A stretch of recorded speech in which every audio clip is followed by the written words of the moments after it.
Sage Greenfingers has been supporting adults with mental health needs for over 10 years. Our main focus is offering horticultural therapy on 5 city council allotment sites in Burngreave, a disadvantaged area on the edge of Sheffield city centre.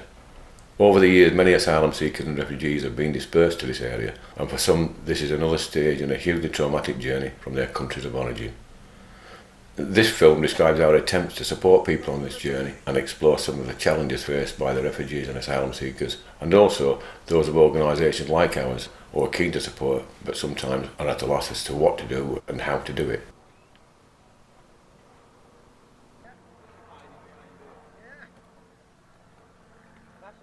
We work with a very broad range of people, all of whom experience a mental health issue. That can be ranging from very mild issues to more severe and enduring issues: anxiety, depression, post-traumatic stress, bipolar disorder. We also take adults who have got a dual diagnosis, so people with a learning disability or chronic physical health problems or even a physical disability. In terms of activities, we can offer a wide range of tasks, some heavy duty stuff like digging or hedge cutting, some less arduous jobs like weeding, pricking out seedlings, harvesting vegetables and so on. And people can work on their own if they want or alongside others. There's no pressure. For many it's just a case of having managed to get out of the house, up onto the site. Then they are out in the fresh air, getting a bit of exercise, mixing with people and already beginning to feel a bit better. We're just having a 10-minute walk round site. Our organisation, Sage Greenfingers, is a project for people with mental health problems. So everybody who comes up here has some kind of problem. And this is sort of another progression route. This is for people who've got sufficient confidence and knowledge to come up here and work their own allotment. They'll come down here, have a cup of tea, get the children, come up here and they'll please themselves. They do what they want, okay? The only thing we do is have an agreement that we share all crops together. This is a proper allotment, isn't it? This isn't neat and tidy. This is just an allotment where you come and get mucky and grow some stuff. I was asked to do some proactive work with asylum seekers and refugees. We had a few asylum seekers who were referred to us quite a long time ago, and we'd seen how they'd been able to fit in and aid their mental health recovery, really, how they'd made some friends and developed new skills. It's just, I don't know, a universal thing about gardening when people come up and in fresh air and although it's sometimes cold and wet, people have got on really well together. We have a lovely, friendly, informal atmosphere that that just makes it such a relaxed place to be, a non-threatening place to be. Morning. Can't keep away. No, I can't. I'm keen on Wednesday. Yeah, it seems like it, doesn't it? Ah, there's that nice purple sweatshirt that I like to borrow when it's hanging up in the shed. In the shed, Yeah. well, that mine. Is this my mama? We started doing more focused work with refugees and asylum seekers in February 2011 after we had secured funds from Ecominds, a mental health focused part of the big lottery. Over the following 9 months, our hope was to reach out to about 20 refugees or asylum seekers and involve them with our core activities alongside other members. Our starting point was to build on a relationship with individuals and organisations who were already successfully engaging with refugees and asylum seekers. The main activities that happen at the Welcome Centre are the night shelter and the conversation group that happens every Thursday. Around those two activities, a loose collective of people gather to support people in the asylum system, and especially those who are destitute, who've been made destitute in the asylum system. When initially people contact the Welcome Centre or the night shelter, or they need basic support. They need shelter, they need food, clothing sometimes. But once those things are met, I think they need to move on to another place. And one of the challenges is to sort of befriend people and sort of make a sense of community for them to belong to, because that's really important for, you know, for their mental health and everything else, really. It's through our relationships like this one with the Welcome Centre that we started to receive more referrals for asylum seekers and refugees. But even when we have good links, it can take many attempts to make contact with a new referral and to build up enough trust before they engage with our project. How did you find out about us? My GP, my GP tried to send me here. Right. Because my mental health And you thought that it might help your mental health? Yeah. What were your feelings like when you came to Sage Greenfingers for the first time, when you first arrived? Were you happy to come to a strange place, or? No, I was scared. Comment on dit scared? Alors, tu peux dire en français peut-être? J'hésitais, j'avais peur. Plusieurs fois, je devais venir, mais j'avais peur, je savais pas où j'allais. Right. Je connaissais pas. I didn't know what is the Greenfingers. What? I don't know. Right. All the time, I'm consult 3 appointments Okay. before to come. Really? So it was 3 times? Because Yeah, I was scared and right, so you were a bit I don't scared? know. Yeah, a bit hesitant. scared. Yeah. What I'm gonna do there? What is the Greenfinger? For do what? I don't like it. I don't want to get the men. Oh no. Right. If they have the men there, I don't go. You didn't like to come No. to men here? No. Okay, I don't want to okay. come. Then after that, my Ashana, they spoke with me. Right. They put me. And did they come with you the first Yeah, time? the first Someone time they from come with Ashana me. came Yeah, with you yeah, the first time. someone, Okay. Then after then, okay. And you felt I okay? feel better. Once you come, right, and once you've met people here. Yeah. Well, it's 3 or 4 come from rural backgrounds and being farmers. But when you've seen your family shot and killed in front of you on your farm, then that throws up horrific memories. You see these? Will it fade? Look. Yes, it's big enough. Yeah? That's a nice one. Yes. That's really nice. You're going to pick it? No, today is ready now. Yeah, it's ready. Just twist it. Yes. That's right. Excellent. Very nice.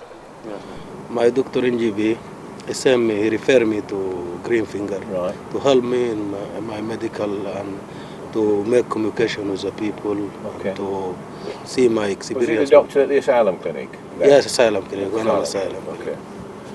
Did you do anything else before you came here? Nothing, just I stay at home. The doctor, he see me, because I don't like to touch with people, I don't like to go outside, because I have bad memory. What happened in my country, I lost my family, my everything, my tribe as well. Okay. After that, the doctor, he said me, he asked me a lot of time, why you don't want outside your home? I said, I don't like to want outside.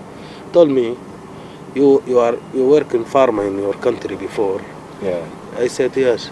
I said, why to try to work with some group and them help you and to try to touch with people and to go outside from that problem. To actually succeed in getting someone up to the site and engaging on a regular basis takes a lot of work. On the whole, we find we get about 50% take-up rate. The interesting thing is, this is typical of all our referrals. It's always time-consuming to engage with people experiencing mental health problems. With our usual clients, we might meet them first at home for a couple of times. But with some asylums here, because they had no home, and we'd have to say link up the town hall or the library or another conspicuous landmark, the effort to engage would be the same, but just adapted to people's circumstances. The critical ingredients are to face-to-face outreach and to persevere with it, to keep on keeping on and not to get disheartened by the knockbacks. And once people have engaged, they get a whole range of benefits. When you first arrived here, how did you feel? Shy, afraid.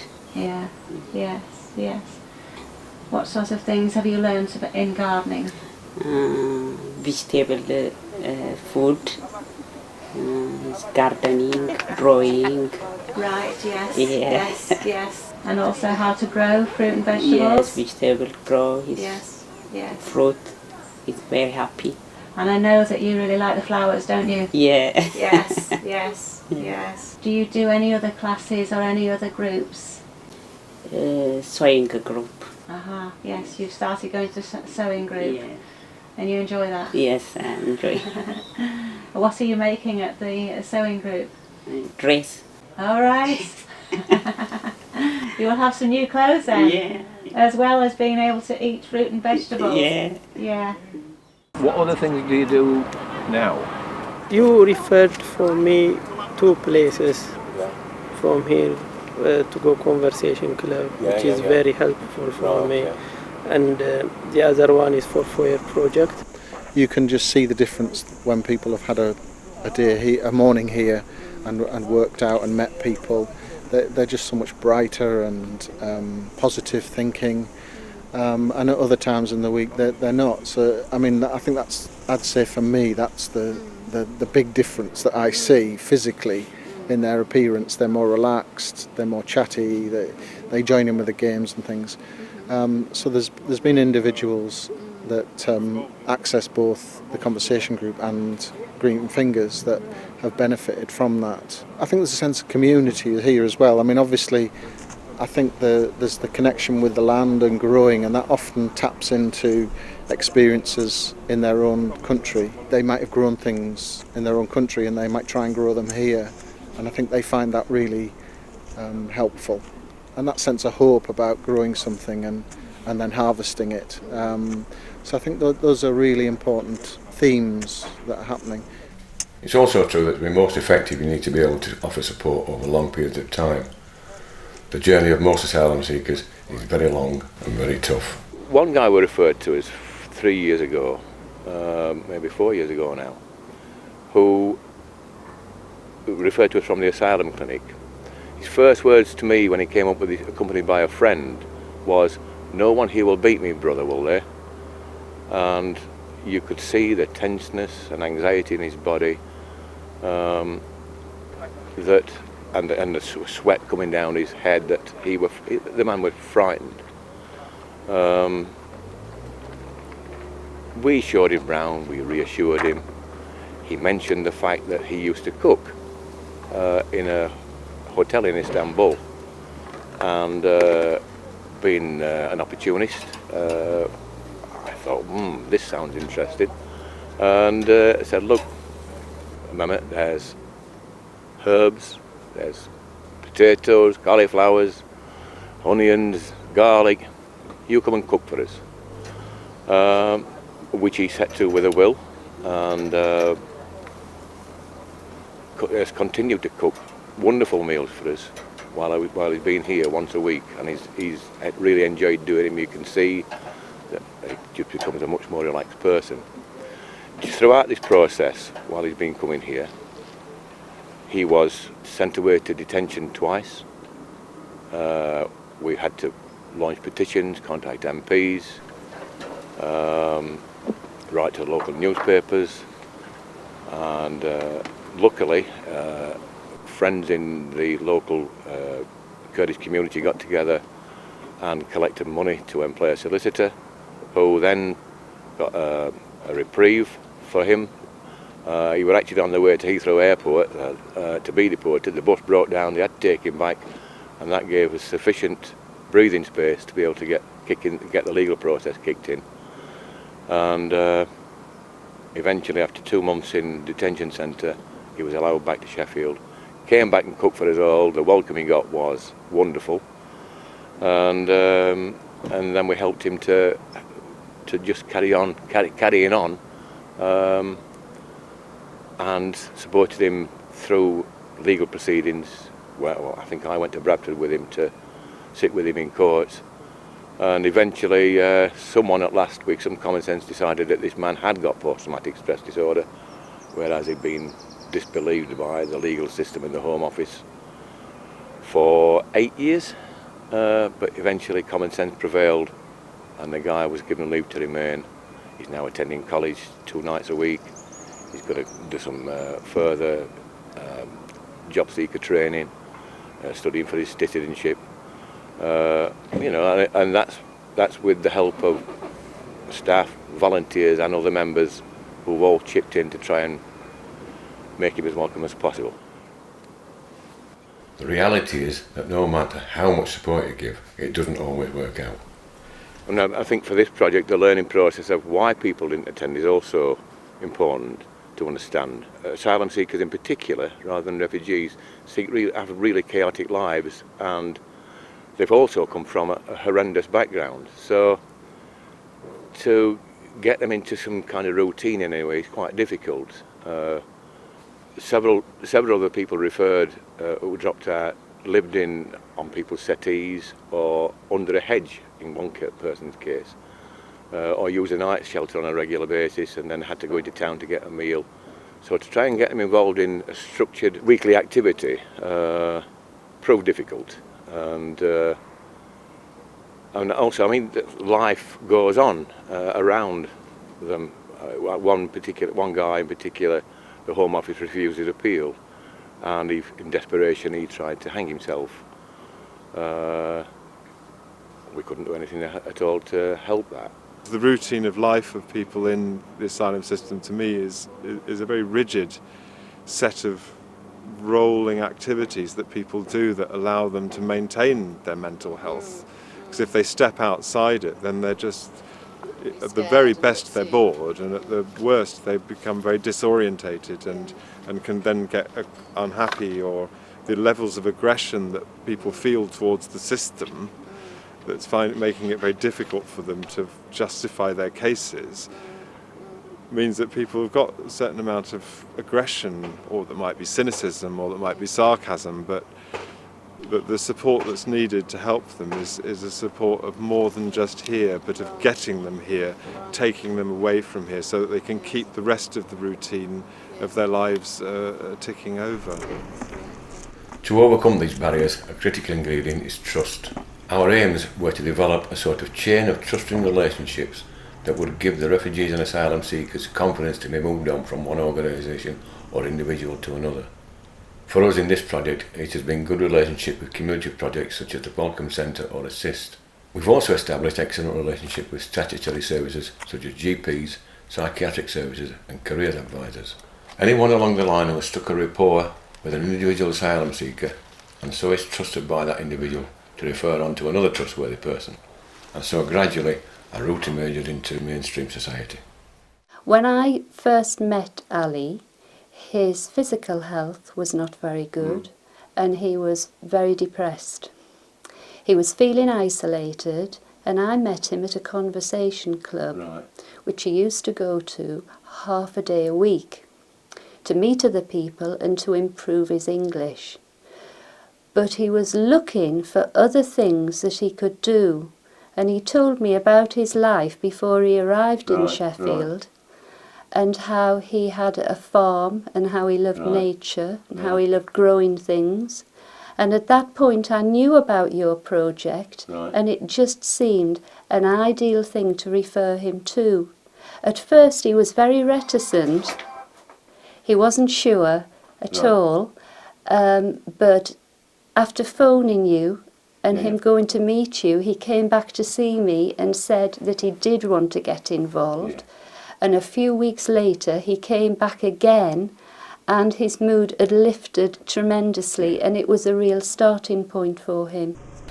You can invest what you like in leaflets and posters and translations, but at the end of the day it is that daisy chain of genuine, trusting relationships that provides the route to sanctuary.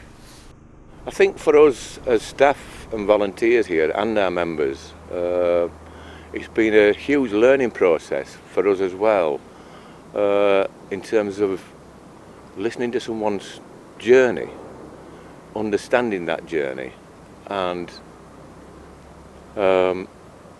helping that guy to feel a lot safer than what he or they have been. Your project was really the starting point for things improving in terms of the companionship that he got there, but also his love of being able to do something practical. And I know that I heard that he was taking books home on gardening, and it became the centre of his life for a time. Becoming part of Greenfinger is changing everything.